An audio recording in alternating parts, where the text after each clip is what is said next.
வாடகை வீடுகளில் வசிப்போர் அதன் உரிமையாளர்கள் மூலம் சந்திக்கும் சவால்கள் என்ன? கடும் விதிமுறைகளுக்கும் கட்டுப்பாடுகளுக்கும் விதிக்கப்படுகிறதா என்பது குறித்து தஞ்சாவூர் பகுதி மக்கள் தெரிவித்த கருத்துக்களை மக்கள் குரல் பகுதியில் தற்போது பார்க்கலாம். ஹவுஸ் ஓனர் டார்ச்சர் எங்கே போனாலும் இருக்க தான் செய்யுது. யாரும் வர முடியல. வந்தால் இவங்க யார், என்ன ஏது அப்படின்னு ஒரு விசாரணை. நம்மளை பார்க்க ஒரு அண்ணன் தம்பி வருவாங்க, ஒரு முடியாதவங்க வருவாங்க. அதுவும் ஒரு அலௌடு கிடையாது. கேட்லேயே நின்று பேசிட்டு அனுப்பிச்சிடணும். இப்படிலாம் இருக்குது. ஆணி அடிக்கக்கூடாது, செல்ஃப் வைக்கக்கூடாது, நிறைய விதிமுறைகள்லாம் இருக்குது. அது நம்ம சொந்த வீடாக இருந்தால் நம்ம இஷ்டத்துக்கு செய்யலாம். வாடகை வீடாக இருக்க விஷயம் அதெல்லாம் பார்த்து நம்ம கொஞ்சம் செய்ய வேண்டியதாக இருக்குது. கொஞ்சம் சிரமம்தான்.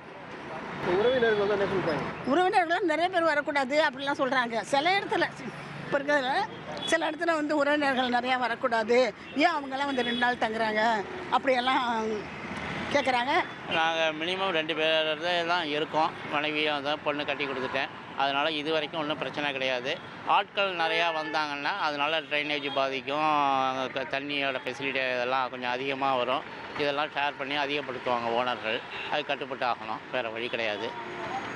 இப்போதைக்கு 2 பேர் இருக்கிறதுனால இப்போதைக்கு ஒன்றும் பிரச்சனை இது வரைக்கும் அல்ல. இனிமேற்கொண்டு ஆட்கள் வந்தால் அவங்க ஓனர் சொல்கிறதுக்கு கட்டுப்பட்டு ஆகணும்.